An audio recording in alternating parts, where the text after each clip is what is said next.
I, 27, female, hosted my rehearsal dinner last evening and I'm getting married tomorrow. But my mother is very upset about a certain incident that took place at dinner last night since it ended with me kicking my sister out of the wedding after humiliating her.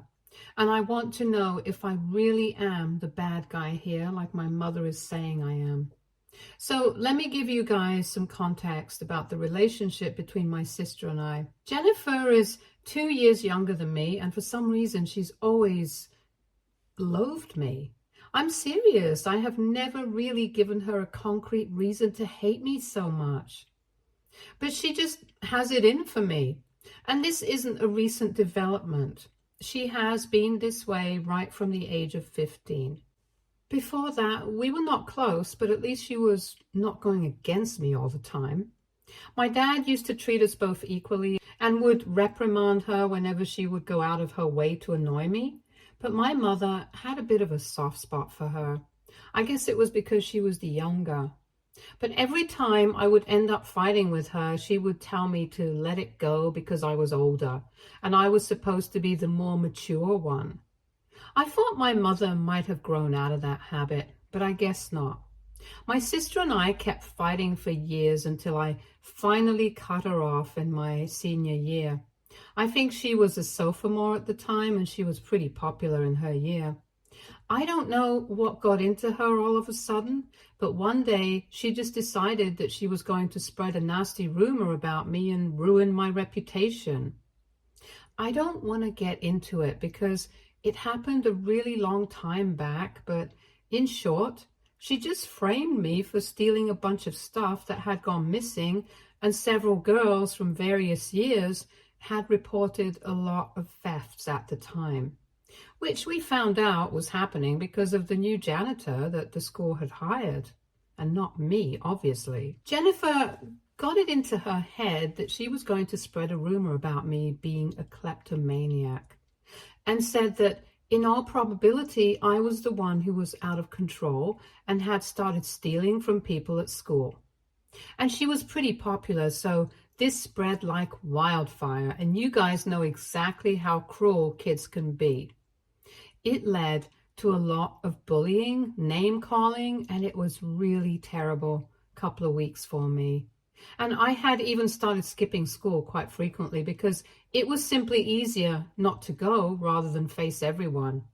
It got to a stage where I just couldn't let it go, so I decided to find out exactly how this rumor had started.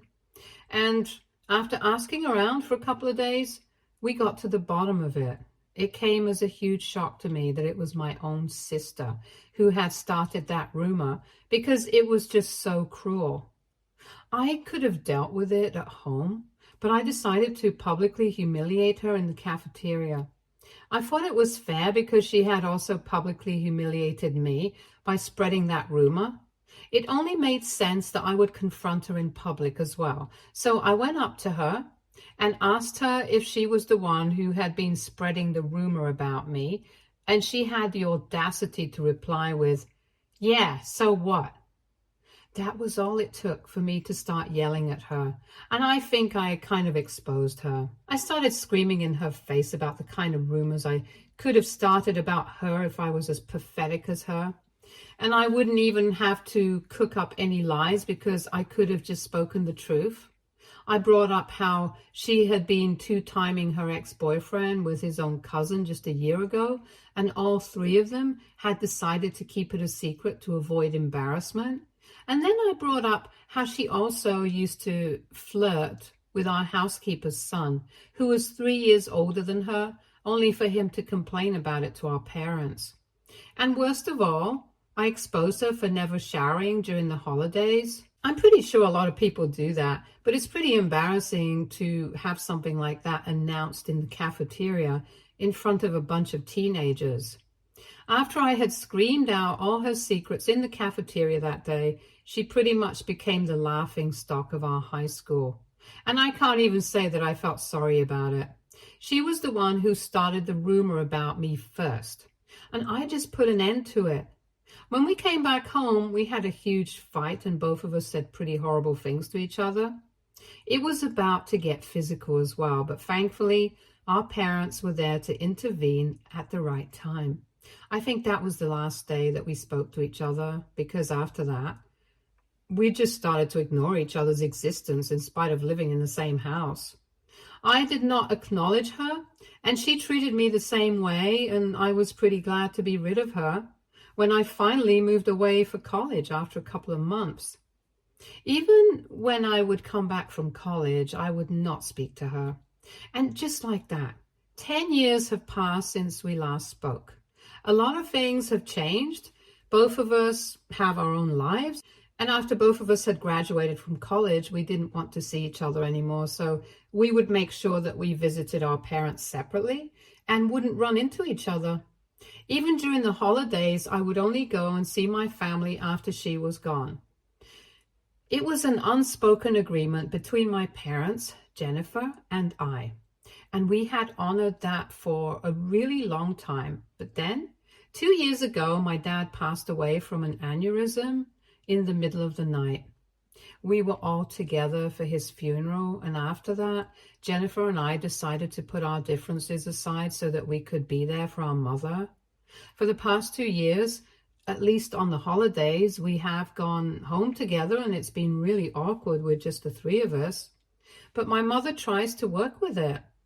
I was just thankful that I had my fiance and my boyfriend Jacob as a part of the family dinners for the holidays so that we could cut the tension. After my dad passed away, I would say that Jennifer and I had tried to hate each other so much, or at least pretend that we were getting along for the sake of our mother. So a couple of months back when I got engaged, my mother talked me into inviting Jennifer to the wedding as well. Initially, I was quite against the idea, but Jacob told me that it might be nice to have her because it has been 10 years since we had our last fight. And since we are embarking on a new journey together, it might be better to bury the hatchet. As corny and sappy as it sounds, it kind of worked. And while we were creating the guest list, I had decided to add my sister to it. I did not invite her to any other events, not the engagement party or the bridal shower, because that was only for close friends and family. But I decided that it would be nice to invite her to the wedding. When she received her invitation, she was nice enough to thank me for it, and even said that she hadn't been expecting one, but she was grateful that I was willing to put everything in the past. Because of her behavior, I had no reason to suspect that she might be up to something. And honestly, 10 years have passed since that incident from high school, so I think everyone should be over it by now. Currently, all my guests, and of course my fiance and I, are in the hotel that we had selected as our venue. It's a little distance away from the city, and we have been here for 2 days now. The day before yesterday, most of our guests had arrived by the evening, and we had a welcome party for everyone who had come from out of town. At the welcome party, I noticed that Jennifer had been quite social with everyone, and she seemed to be having a good time. She even took a bunch of photos with me, so up until that point, I was feeling good about my decision to invite her. But that changed by the next morning, because in the middle of the night, my fiancé came to my room and showed me a letter that Jennifer had sent to his room. My fiancé and I are staying in separate rooms because my mother and his parents are all kind of superstitious and think it's bad luck for the couple to be staying in the same room before the wedding. In fact, his room is on another floor altogether, and it was around 1 a.m. when he showed up in my room, so it was pretty late. The welcome party had gone on until midnight, but after that, everyone went back to their own rooms. I was also just about to go to bed when Jacob started knocking at my door, and when I let him in, he handed me the letter. I could easily recognize Jennifer's handwriting. It's pretty unique, and I instantly knew something had gone wrong. Jacob told me that he had been getting ready for bed when, about 15 minutes ago, a member of the hotel staff brought this letter to him. He told her that the lady from room 306 had sent him, and that was Jennifer's room number. So even though she hadn't signed her name, we all knew it was her. I guess she hadn't been counting on Jacob and I having a good, healthy relationship, which is pretty stupid on her part since we are literally about to get married, since she had literally started the letter by saying that she wanted this to remain a secret between her and Jacob. Now, coming to the contents of the letter, it was pretty shocking, even by her standards. I knew that she had hated me in the past, but I thought that she would be over it by now since her behavior had been pretty normal. But in the letter, she had gone into great detail about the kind of animosity between us in the past.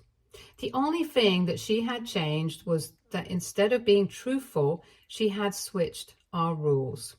She had made it sound like I was the one who had started hating her for no reason and went out of my way to bully her. She even talked about the incident from high school and said that I was the one who had been spreading nasty rumors about her. And just because she had called me out on it in public, I had felt humiliated and stopped speaking to her.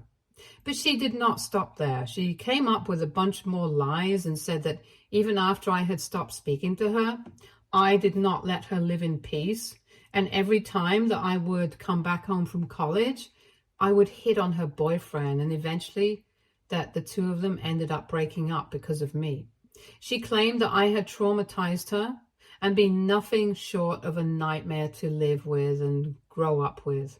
And the only reason she had decided to attend this wedding was because she knew that Jacob was a good man and that he deserved better.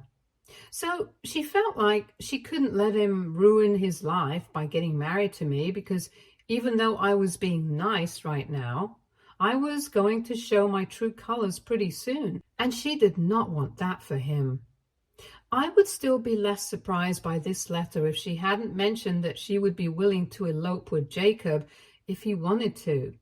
Because in spite of the fact that she had spent limited time with him, she had started to fall for him, and she felt like the only reason the universe had brought the both of us together again was so that she could find Jacob. She ended the letter by telling him that she would be waiting for him after the rehearsal dinner in the parking lot, since she didn't want to be caught by any of the guests, and they could discuss this there. So it was a pretty shocking letter, and Jacob told me that he had come to me as soon as he had finished reading it. He literally looked sick to his stomach, and it was kind of ironic, but I actually had to comfort him. He started apologizing to me profusely because he was kind of the one who had talked me into inviting her and letting bygones be bygones. And I don't blame him for that. Let me just make that clear, since I think any normal person in their right mind would want us to clear the air, because we are adults now and I'm almost 30. I don't want to keep holding on to high school drama, but it's evident that Jennifer does. Jacob was shocked, but I was infuriated because she had pretended like everything was fine and tried to take advantage of the fact that I had started to trust her after so long again. But I guess even after a snake has shed its skin, it's still a disgusting snake, and that's the case with Jennifer. So I decided that was going to repeat itself, and once again, she was going to be humiliated, and I was going to make sure of it. I told Jacob about my plan, and he was on board with it, and if I'm actually being honest, he didn't even care, because he was simply just disgusted and creeped out by the psychotic way my sister was behaving. It was really disappointing because Jacob had been my boyfriend for the past 4 years, and everybody knew how much I loved him. So I guess this was her way of getting back at me or something. Anyway, the plan that Jacob and I came up with was relatively simple, and I guess some people might have already guessed what we did. After spending around half an hour with me in my room, Jacob went back to his room and made a call to Jennifer's room. He told her that he would be willing to discuss this after the rehearsal dinner in the parking lot, as she had said. He told her that at one point he would ask for whiskey on ice, and that would be the signal for her to excuse herself, and he would meet her 10 minutes later. Then, last night, after everyone had been served dessert and stuff, my fiancé asked for a whiskey on ice, and immediately Jennifer excused herself to use the ladies' room. So we knew that our plan was working, but instead of heading out, my fiancé and I stood up and made an announcement about the letter and its contents. Needless to say, everyone was shocked, but we did not have time for that. And we told them that currently Jennifer was waiting for Jacob in the parking lot, and if anybody still had any doubts, they could come with us and see it for themselves. I'm pretty sure that nobody had any doubts, but they still followed us to the parking lot. And when we finally found Jennifer, she was stunned for a couple of seconds. Like a deer caught in headlights. Once she came to her senses, she made a run for it. But it was pointless. Everyone already knew the truth, and we had accomplished what we had set out to do. It was pretty chaotic after that because nobody knew what to do. I sent everyone back to their rooms except for my mother and my in-laws. With them, I went to the room that Jennifer was staying in. I wasn't sure if she would be in there, but she was, thankfully. We had to knock on the door several times before she finally opened it. And her face was all red and splotchy, and when she saw me standing outside, she tried to attack me. But Jacob pushed her back, and I told her that I wanted her out immediately. She didn't even reply. She just went back inside, and we saw that she had already started packing, so I didn't even need to tell her to leave. It was my mother who took it the hardest. She started having a breakdown in Jennifer's room and started asking her why she would do such a thing, since we were all convinced that she didn't even like Jacob. She just wanted to stir up drama against me. Jennifer did not reply. She just quietly packed her things as quickly as she could and then left. After she was gone, there was not much to discuss, so my in-laws went to bed, but my mother stopped Jacob and me before we could leave. She told us that she could understand that we were upset because of what Jennifer had tried to do, but even then, it could simply not justify the way we acted. I was honestly confused because, in my opinion, I hadn't done anything that bad. Definitely not as bad compared to what Jennifer had been trying to do. So I had to ask my mother to explain, and she said that if I had a problem with what Jennifer had said in her letter, I should have dealt with it like an adult instead of dealing with it like I did as a teenager and creating a spectacle out of it. I should have confronted her in person and kicked her out without humiliating her like I did. When my mother said that, I kind of flared up at her, and I told her that I should have seen this coming because she always had been on Jennifer's side, and even now, all she cared about was how Jennifer was feeling and the fact that her darling daughter had been humiliated, even though it was her own fault. But my mom argued with me and said that she was ready to admit that what Jennifer had done was a horrible thing to do, and that she shouldn't have pushed me to invite her, but it still did not mean that I had the license to do whatever I wanted to, because I was dragging my family's name through the mud. She said that it was really juvenile of me to involve all the guests, and said that even they might have found it really awkward. So I had kind of ruined my own wedding by doing this as well, since everyone would only be talking about this. At the time, however, I did not care about that. I only wanted to get back at Jennifer, and I did that. So I told my mother that I did not care what she thought, and Jacob and I went back to our room. Today, we had a gap between our rehearsal dinner and our wedding day, and everyone was free to do whatever they wanted. So I spoke to my maid of honor and a couple of the bridesmaids and asked them if everyone was talking about what had happened the previous night. And they said that people definitely were shocked and had been discussing it, but they were going to forget it in time for the wedding. I asked them for their honest opinion if I had actually taken things too far, and most of them said that it was my choice. I wanted to deal with it, and there was no such thing as taking it too far, especially when we were dealing with someone like my sister. My mother, however, has not spoken to me since last night, and I feel weirdly guilty about what I did. maybe she was right. Maybe I shouldn't have taken matters into my own hands and humiliated her once again. Now that I think of it, it was kind of a juvenile plan, but I just wanted her to feel as bad as I had felt. Also, it's not my fault she was stupid enough to write that letter to my fiancé in the first place. Anyway, coming to my question. AITA for humiliating my sister and kicking her out of my wedding after she tried to sabotage my relationship with my fiancé? Update 1. Hey guys, so I'm getting married the next morning and I'm kind of risking getting dark circles by staying up so late at night. But I just had to get this off my chest. I had a conversation with Jacob about whatever was going on with my mother in the evening, and there were also a bunch of comments that said that what I had done was actually kind of a bit too much. A lot of people had agreed that after what Jennifer had done, I had earned the right to go scorched earth on her, but it was not like I couldn't have dealt with it in a better way. So in a way, my mother had been right about what she had said. I probably hadn't dealt with it in the best way possible, but that was my choice. Maybe I don't have to be politically correct, but you are at all times. Sometimes I can just do whatever I want without thinking of the consequences. But that doesn't mean I don't have to face the consequences. And here in this case, the consequences meant that I would have to sort things out with my mother because she was upset. So a couple of hours ago, Jacob and I went to her room and she looked a bit upset. But as soon as she saw us, she pulled us both in a hug and said that she had actually been thinking about coming to us herself. Before we could actually say anything, she pulled us inside her room, sat down, and said that she wanted to apologize for her behavior the previous night.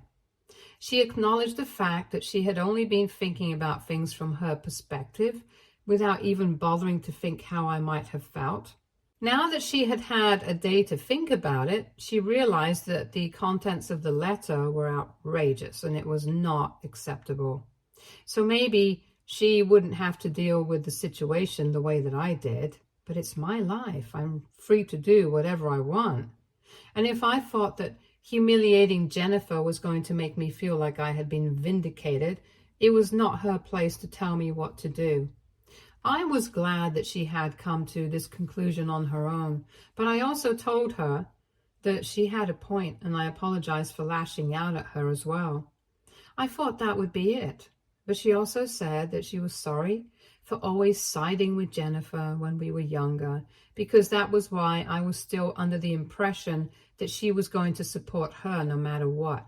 But she told me that she had cut Jennifer off shortly after she had left and was planning on not speaking to her until she had apologized to both of us sincerely. And then Jacob, my mother, and I had a short discussion about how excited we were for the next morning before we went back to our rooms. So I'm pretty glad that I decided to take the advice here and talk to my mother.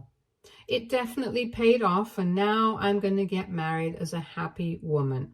Update 2. Hi, so I got married to Jacob last week, and I really thought that the whole thing with my sister was over. I mean, she had already been humiliated and kicked out of the wedding, so there was literally no reason for her to come back and try to start drama with me again. But she just keeps coming back for seconds. I don't understand why. This time, she made a Facebook post saying that the only reason she had suggested that Jacob make a run for it with her was because I was a terrible human being and she wanted to give him a chance at a better life. And she thought that she was doing the right thing. And she also mentioned that apparently Jacob had been dropping a lot of hints every time they met. And that's obviously a very blatant lie. I trust Jacob more than anyone, and I know for a fact that he would never do anything to break that trust. And I think that he has proven his loyalty to me more than once. So I don't understand why she's still trying to make me question it. When she put up that post, I couldn't see it because I had blocked her everywhere, so a couple of relatives had to send it to me. But they knew the truth as well, since I had read that letter and everyone had seen that it was actually her handwriting. So they jumped to my defense as soon as she made that post, and everyone just started demolishing her in the comments and people just kept sending me screenshots of her getting completely demolished in the comment section. I don't even have to do anything. I just have to sit back and watch the drama unfold. I guess she couldn't keep fighting with everyone anymore, so she took it down about half an hour back. Jacob and I couldn't stop laughing after we realized that she had to take it down because nobody was willing to buy her crap anymore. It's just sad because if she apologizes to us, she will be able to get back her relationship with our mother, the only person who will have her. Instead, she is so stubborn that she wants to continue ruining her relationship with everyone in the family, and not just her relationships. She's also ruining her own reputation by pulling off these stupid stunts, because I'm pretty sure that her co-workers and her friends can also see these posts since it was on the public setting. She just can't seem to stop making a fool out of herself, and at this point, I don't even feel mad at her. I just feel pity for her because I still don't know what exactly happened to turn her into someone like this. But whatever it is, I just hope she gets over it soon, because this kind of obsession with someone else is just not healthy. Update 3. So after my last update, a lot of people in the comments had suggested talking to my mother so we could actually find out what exactly had happened that made my sister into the kind of person that she is. And to be honest, even I was pretty curious to know because, like I said, she did not have any problems with me until she was around 15. So something must have gone wrong at that point for her to start resenting me so intensely. I called my mother up a couple of hours ago to ask about it, and she told me that she doesn't really have a very clear memory of it. But a couple of years back, she actually had a discussion like this with Jennifer. And Jennifer had mentioned something about how she was sick of constantly being compared to me. The only problem was that I honestly couldn't think of anyone in our family who compared her to me. We're not people who would do that. And besides, we were pretty much equal at most things. It was not like one of us was prettier or more attractive than the other, and even when it came to our education, we were on equal footing.